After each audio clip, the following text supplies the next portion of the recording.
Now, we talked about this challenge of how do you cultivate the right relationships, and that problem is no easier for venture management to solve than for anybody else. But since it's the bread and butter of our business, I figured it was time to figure out how to scale this. And the first part is by being able to segregate out the groups so that they feel as though they are amongst the leaders in that group. And that's a pretty funny statement, but there was a line that said, "Why would I want to be part of a social club that included me as one of their members?" Right? And but the reality is, to build trust relationships, you want to see yourself in a community of peers, and there's different levels to this. So at the, I'm going to call it the bottom, you've got the entrepreneurs and the boutique consultants. And Opportunity Clubs of America was designed specifically for them. And then you've got the small business government contractors and the accredited investors who can make real value creation with the resources that they have around critical innovation, who can help the entrepreneurs and the boutique consultants actually address the solution that they're trying to create. And then you've got the Josh Jacksons of well-positioned secondary executives who are not the CEOs of Cisco, but have clear influence and clear access to help drive the direction of the adoption of your solution. And they can be a champion for you. And then you've got that class of under-resourced, highly regulated enterprises and national security and critical infrastructure that require your solutions that don't have the internal resources to know how to do it themselves. And then lastly, you've got the global organizational leaders of academia, government, industry, and investors that NobleReach has access to. And so it's really our role and responsibility to attract all of the public roles, all the private roles, and show them how each step along the way we can provide them the education that they need. But we got to be able to segregate them into the things that they're interested in. Because if we were just to send them a nonstop list of and catalog of all of our different offerings, well, then we're asking them to do more work to differentiate between our email and everybody else's email.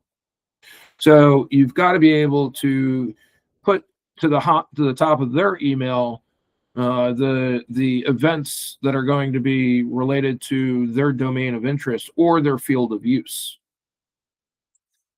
So Opportunity Clubs of America, what we figured out how to do is have a really nice networking group where people automatically feel like they're getting value.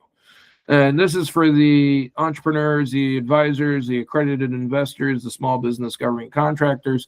They can work together and they're going to buy event tickets. A bunch of them are going to be free, right? But there will be a bunch of things that they can attend. There's going to be a social validation that occurs naturally. Our worst case scenario is they'll fill the seats, right? So just had an event for NobleReach and brought 15 of my own people, of Opportunity Clubs people. They are very, very valuable data sets of what are their preferences. Remember, these are all really smart people. They're sophisticated. They've got business acumen. They just lack capital. They lack a reach of influence, but they're smart and they've got sophistication and they've got to build their networks. They tend to have proprietary deal flow, meaning it's their business that is looking for capital investment and they don't want to take capital from just anybody. So as long as we've built a trust relationship with them, well, that deal becomes our deal to invest in. Similarly, if we build a trust relationship with them and we know that somebody has a need, well, we can go hire that team member to be a subcontractor to venture management or to Opportunity Club. Similarly, they can help us with the event facilitation or the tech scouting or validating somebody else's proprietary deal. They can serve as mentors for students and they can be panelists. So this group provides us a lot of data, a lot of audience participation, a lot of panel participation. it gives us a level of critical mass that costs us nothing or near nothing to go be super valuable for these people, as has been evidenced thus far. For Noble Reach and these types of big paying client engagements, well, they're the consulting engagements that keep our lights on. They're also the event sponsors. They'll be teaming partners on the right opportunities. They might be willing and capable of making a tech investment. They might run the event logistics. They might buy 10 tickets at a premium value. They're certainly providing social validation and providing a lot of data sets. Now you get into this middle group of what Mark Haas runs at AEG, and he's rebranding, and I believe he's already rebranded.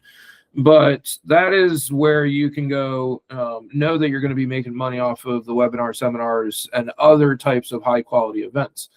And so those organizations, yes, they're going to be paying for consulting engagements.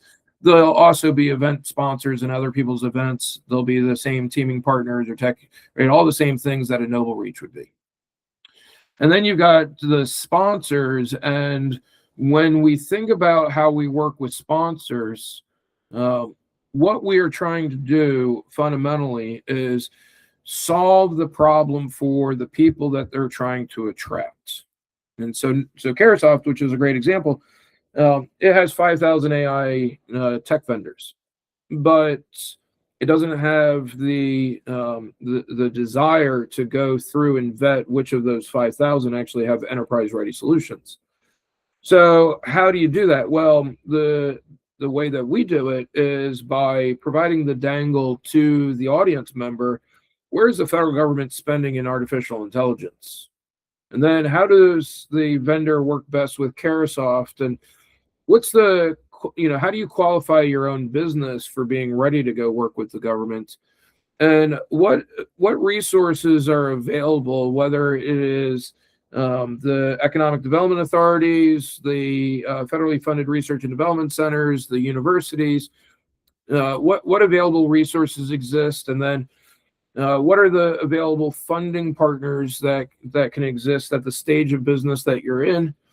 And then what are the other resources that are available within Carahsoft's network? And finally, that call to action, what is Carahsoft looking for you to do?